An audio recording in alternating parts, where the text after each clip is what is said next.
Lundi 16 janvier, l'émission En Aparté diffusée sur Canal+ a accueilli Basile Boli, ancien footballeur de l'Olympique de Marseille et ami de Bernard Tapie.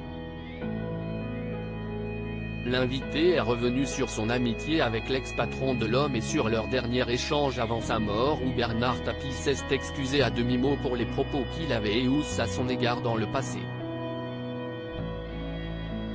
Bernard Tapie et Basile Boli ont entretenu une relation forte, mais quelque peu tumultueuse.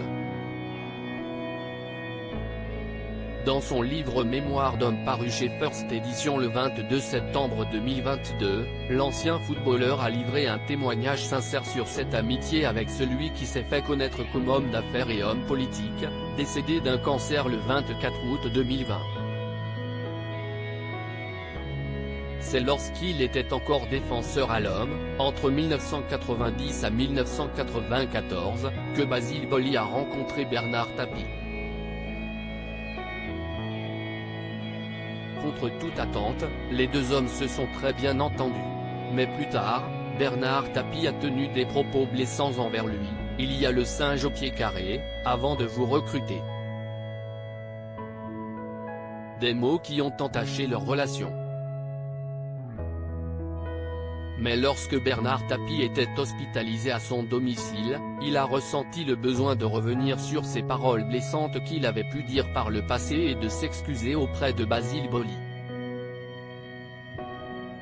Lors de son passage dans l'émission En Aparté, l'ancien footballeur a raconté cette ultime conversation.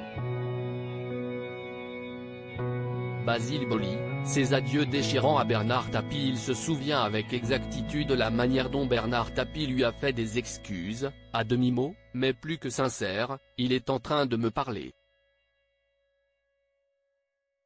En fait, il est en train de me dire qu'il regrettait certains mots, a-t-il raconté avec émotion.